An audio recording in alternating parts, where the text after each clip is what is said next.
교재의 64페이지 보겠습니다. 아모스서는 유다 왕 우시야의 시대 곧 이스라엘 왕 여로보암의 시대에 드고아의 목자 중 아모스가 이스라엘에 대하여 이상으로 받은 말씀입니다. 여호와께서는 아모스를 통해 여러 나라들의 죄악을 말씀하시며 심판의 말씀을 내리십니다.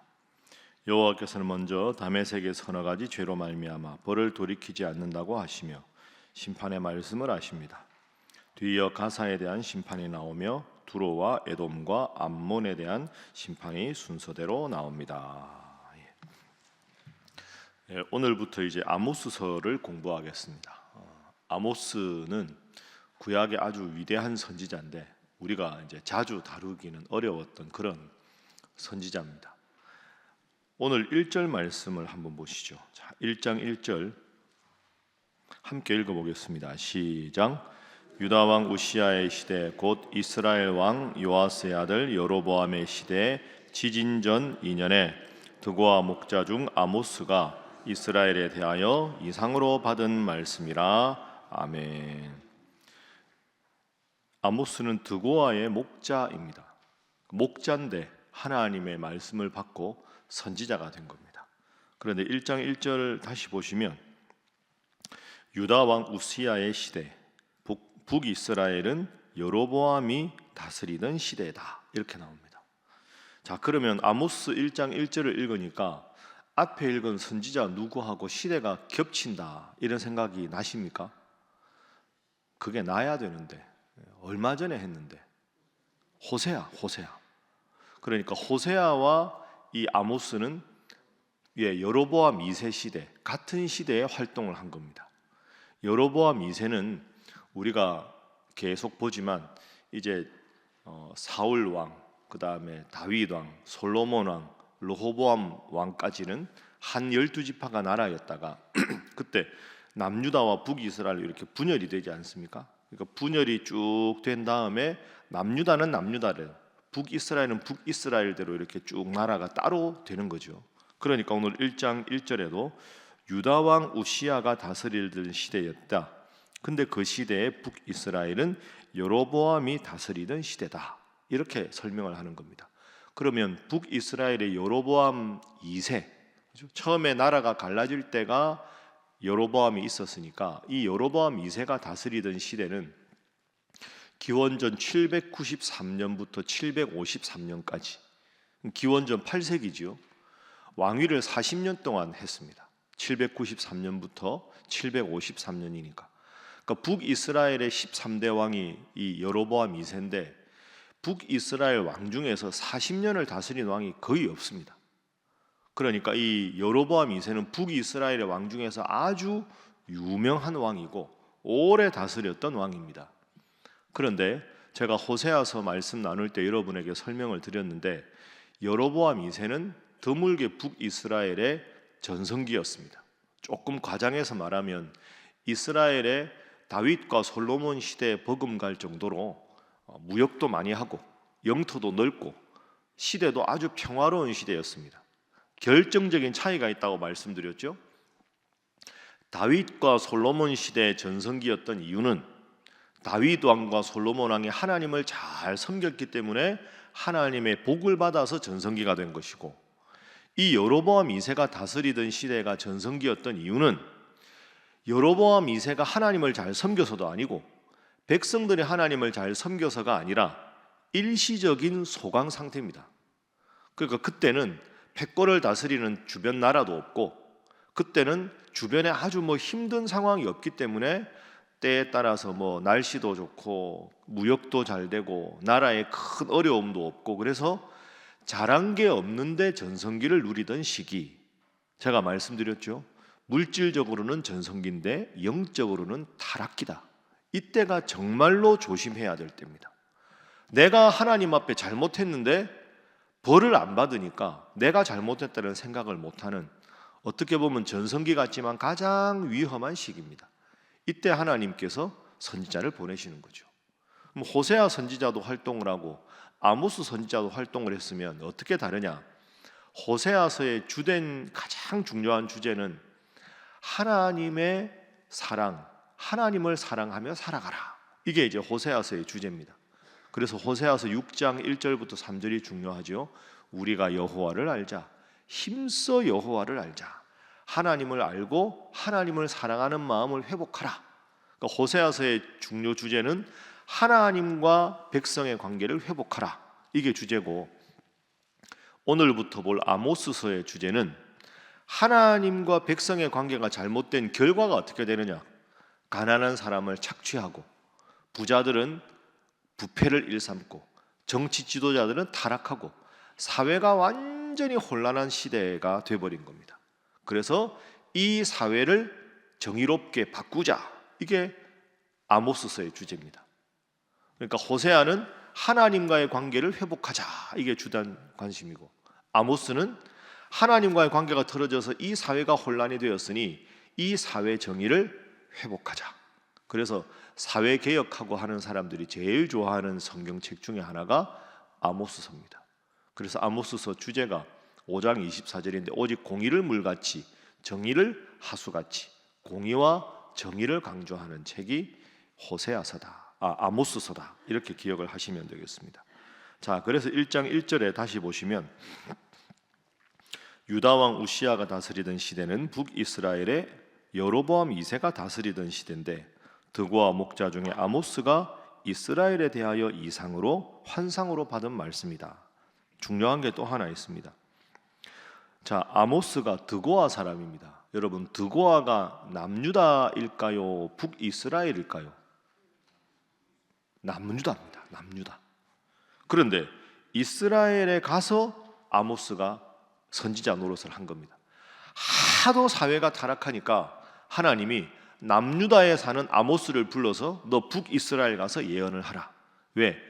가만히 두고 볼 수가 없으니까. 그게 1장 1절입니다. 자, 2절 말씀도 함께 읽어보겠습니다. 1장 2절 시작. 그가 이르되 여호와께서 시온에서부터 부르짖으시며 예루살렘에서부터 소리를 내시리니 목자의 초장이 마르고 갈멜산 꼭대기가 마르리로다. 아멘. 목자의 초장이 마르고 갈멜산 꼭대기가 마른다 하는 것은 하나님께서 심판하신다, 이런 뜻입니다. 그래서 오늘 1절 2절을 통해서 첫 번째 기도 제목입니다. 수직적 관계가 파괴되면 수평적 관계도 파괴됨을 기억하게 하소서 하는 것입니다. 수직적 관계, 하나님과 나의 관계가 파괴되면 수평적 관계, 나와 이웃의 관계, 나의 가족과의 관계, 사회 전체가 파괴된다. 이게 호세아서와 아모스서 두 개를 결합한 가장 중요한 주제입니다. 그러니까 호세아서에 하나님 사랑하는 마음을 잃어버렸으니까, 그 사랑이 없으니까 온 사회가 막 혼란해지는 거죠. 전부 다 권력 다툼만 하고 백성들은 아랑곳하지 않고, 그러다 보니까 제일 힘든 사람, 나그네, 고아, 객, 과부, 가난한 사람, 이런 사람들은 죽을 힘을 다해 살아가는데 제대로 살아가지 못하는. 그러면 사회가 혼란한 이유가 뭐냐? 성경 전체로 보면 제일 중요한 건 하나님 앞에 바로 서지 않았기 때문에 결과가 혼란해진 것이다. 오늘 우리의 삶도 똑같습니다. 여러분 열심히 뭔가 일을 하는데 내가 뭔가 좋은 계획을 세운 것 같은데 왜 하는 것마다 안 될까? 이게 안 될 이유가 없는데 왜 안 되지? 저 일은 잘 될 수밖에 없는 일인데 왜 안 되지? 이상하다. 그 이상한 게 아닙니다. 근본적인 원인이 뭡니까? 하나님 앞에 내가 바로 서지 않았기 때문에 나의 인간적인 모든 노력에 하나님이 도와주지 않으시니까 모든 일이 잘 안 되고 어그러지는 겁니다. 꼭 기억하셔서 내가 뭔가가 문제가 있다 하는 느낌이 오면 제일 먼저 하나님 앞에 나와 기도하고 회개하고 나의 잘못을 하나님 앞에 용서받아서 수직적 관계가 바로 섬으로 수평적인 모든 관계가 회복되는 우리 신일의 모든 성도들이 되시기를 주님 이름으로 축복합니다. 그렇게 되었을 때, 수직적 관계가 파괴되었을 때 하나님의 심판은 엄중합니다. 2절 다시 보십시오. 여호와께서 시온에서부터 부르짖으시며 예루살렘에서부터 소리를 내신다. 여러분, 하나님께서 소리를 내시면 이게 얼마나 무서운 심판이겠습니까? 아모스서 3장 8절 한번 보십시오. 3장 8절 내일 볼 말씀인데요. 3장 8절. 자, 함께 읽어보겠습니다. 시작. 사자가 부르짖은즉 누가 두려워하지 아니하겠느냐? 주 여호와께서 말씀하신즉 누가 예언하지 아니하겠느냐? 아멘. 3장 8절에 사자가 부르짖는다. 이게 이제 과거 번역에는 사자가 부르짖는다 하는 것은 포효하다 이런 표현이 있죠. 한자로 아주 맹수가 크게 울부짖는 걸 포효한다 이렇게 말합니다. 아모스서를 배경으로 한 아주 유명한 문학 작품이 있는데요. 독일 사람이 쓴 제목이 그겁니다. 사자가 포효할 때. 그러니까 하나님의 목소리, 하나님의 심판을 사자가 울부짖는 걸로 표현한 겁니다. 하나님이 참으시다가 더 이상 이 백성의 죄를 묵과할 수 없다 했을 때는 그 밀림의 왕인 사자가 크게 울부짖는 것처럼 하나님의 심판은 엄중하고 무섭게 될 것이다. 사자가 포효할 때. 생각해보면 얼마나 그것이 진노와 무서움이겠습니까? 두 번째 기도 제목입니다. 하나님의 심판은 엄중하고 무서움을 기억하게 하소서 하는 것입니다. 하나님의 심판은 엄중하고 무서움을 기억하게 하소서.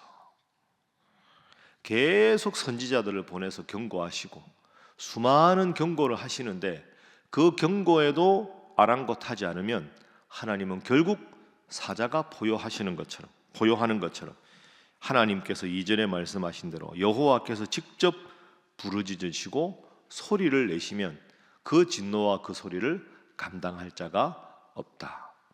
부모들이 흔히 아이들 말 안 들을 때 계속 다 이러다가 마지막에 이렇게 말하지 않습니까? 야, 좋은 말로 할 때 잘해라. 좋은 말로 할 때 화내기 전에 잘해라. 늘 그래서 회개가 필요한 거죠. 자, 그러면 얼마나 잘못했는가? 그 내용이 나오겠죠. 얼마나 잘못했길래 하나님께서 사자처럼 포효하시는가? 그 관점으로 이제 3절부터 15절까지를 보면 이상한 게 하나 있습니다. 이상하다. 그러면 뭘 잘못했는지가 나와야 되는데 그게 안 나옵니다. 오늘 본문에 3절 보십시오. 3절 읽어봅니다. 시작. 여호와께서 이와 같이 말씀하시되 다메섹의 서너 가지 죄로 말미암아 내가 그 벌을 돌이키지 아니하리니 이는 그들이 철 타작기로 타작하듯 길르앗을 압박하였음이라. 아멘. 남유다에 살던 아모스가 북이스라엘에게까지 가서 하나님의 진노를 말하면 하나님이 엄청나게 진노하신다. 이유가 무엇이다? 이게 나와야 되는데 오늘 본문 3절에 보면 이스라엘의 죄가 아니라 어느 나라의 죄입니까? 다메섹의 죄. 이상하다. 왜 다메섹이 나오나 싶은데 6절 보십시오. 여호와께서 이와 같이 말씀하시되 가사의 서너 가지 죄로 말미암아 내가 그 벌을 돌이키지 아니하리니. 3절하고 6절의 문장 구조가 똑같지요. 다메섹이 가사로 바뀐 것밖에 없습니다. 9절 여호와께서 이와 같이 말씀하시되 두로의 서너 가지 죄로 말미암아 내가 그 벌을 돌이키지 아니하리니. 11절 에돔이 나오고 13절 암몬이 나오고 2장 1절에는 모압이 나옵니다. 이게 이상한 거죠. 북이스라엘이 잘못했는데 북이스라엘은 말씀하지 않으시고 보십시오. 3절에 다메섹, 6절에 가사, 9절에 두로, 그리고 11절에 에돔, 13절에 암몬, 12장 1절에 모압. 이방 민족의 죄악을 먼저 말씀하십니다. 유다와 이스라엘의 죄악은 내일 나옵니다. 이게 왜 이렇게 문장이 배치가 됐을까? 왜 하나님은 북이스라엘에게 먼저 심판하지 않으실까? 여기에 아주 깊은 하나님의 마음이 들어 있습니다. 무슨 뜻입니까? 자, 예를 들어 3절에 다메섹의 서너 가지 죄로 말미암아 내가 그 벌을 돌이키지 않고 심판하겠다. 서너 가지라는 말은 그냥 적은 게 아니라 많다 이런 뜻입니다. 다메섹이 수많은 죄를 지어서 내가 가만두지 않을 것이다. 모압, 암몬, 두로, 시돈 다 가만두지 않을 것이다. 죄를 많이 지었다. 그러면 이방 나라가 지은 죄가 뭐냐 도대체? 그건 내 사랑하는 백성 북이스라엘을 괴롭혔다는 겁니다. 여러분, 이게 하나님의 깊은 마음입니다. 하나님은 아모스를 북이스라엘까지 가게 하셔서 심판을 말씀하시지만 심판은 표면적인 거고 하나님의 깊은 마음은 뭡니까? 돌이키기만 해라. 나는 너희를 다시 사랑할 준비가 되어 있다. 그러니까 잘못한 아이를 꾸중할 때 그 아이를 꾸중하는 게 아니라 그 아이를 앞에 놓고 이 아이를 평소에 목살게 굴은 모든 형들, 동생들 다 불러놓고 꿀밤 한 대씩 다 주는 겁니다. 그럼 얘가 무슨 생각을 할까요? 나도 잘못했는데, 너 잘못했지, 내가 너 꾸중할 거야. 그런데 내가 꾸중해도 나는 가장 사랑하는 게 너야. 너 사랑하는 너를 괴롭혔으니 쟤들 다 꿀밤 맞아야 돼. 이렇게 되는 겁니다. 그러니까 여러분, 하나님은 심판을 말씀하시고 진노를 말씀하시는 순간에도 깊은 사랑의 마음을 우리를 향해서, 북이스라엘을 향해서 가지고 계신 줄로 믿습니다. 그래서 이방에 대한 심판을 먼저 말씀하십니다. 심판을 말씀하시는 하나님의 가장 깊은 마음속에는 여전히 우리에 대한 사랑이 있다.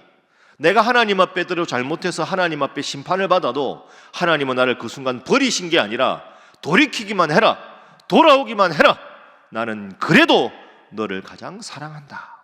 그걸 보여주시는 것이 아모스 1장의 말씀입니다. 그래서 세 번째 기도 제목입니다. 하나님은 여전히 나를 사랑하심을 기억하게 하소서 하는 것입니다. 하나님은 여전히 나를 사랑하시는 분임을 기억하게 하소서. 그래서 오늘은 기도하실 때 하나님 앞에 여러분이 부족한 게 뭔지, 회개할 게 무엇인지 기도하십시오.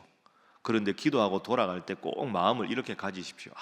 내가 너무 잘못해서 하나님이 심판하시는구나. 그 다음이 중요합니다. 그래서 하나님은 나를 미워하시는구나가 아니라 내가 이렇게 하나님 앞에 뻔뻔하지만 회개하고 용서를 구했으니 그래도 하나님은 나를 사랑하시지. 하나님 다시 잘할 테니까 뻔뻔하지만 저를 다시 돌아보시고 잘 되게 해주십시오. 그럼 하나님이 넌 안 돼, 이게 아니라 알았다. 야, 나는 그렇게만 말하면 무조건 좋아한다. 잘 해줄게. 이게 하나님의 마음임을 기억하고 늘 새벽에 나와서 기도할 때 무거운 마음으로 돌아가지 마시고 그 어떤 죄악도 하나님 앞에 용서를 구하면 하나님은 알았다, 잘 해줄게, 내가 너를 사랑한다. 그 말씀하시는 거 기억하고 오늘도 기도하고 평안한 마음으로, 감사한 마음으로 돌아가는 여러분 되시기를 주님 이름으로 축복합니다. 기도하겠습니다. 하나님, 내 인생에 여러 가지 계획을 세우고 열심히 한다고 하는데 잘 되지 않을 때 오늘 말씀 기억하며 하나님 앞에 내가 먼저 잘못한 것 용서를 구하고 회개하고 하나님의 사랑을 다시 한번 확인하게 하여 주시옵소서. 새벽마다 주님 앞에 나와 기도할 때 무거운 마음으로 왔으나 가벼운 마음, 평안한 마음으로 돌아갈 수 있게 하시고 또한 하나님 앞에서 늘 하나님 기뻐하시는 일을 하는 성도로 살아가게 하시며 그런 우리 신일교회 되게 하여 주시옵소서. 하나님께서 함께 하셔서 새롭게 이제 임직 대상자가 된 안수 집사님, 권사님 후보들에게 열심을 더하여 주시고 앞으로 남은 선거의 모든 것도 은혜 안에 하나님의 깊은 뜻이 우리 교회를 통해서 나타나도록 역사하여 주옵소서. 함께 기도합니다. 주여 믿습니다. 주여 믿습니다. 주여 믿습니다.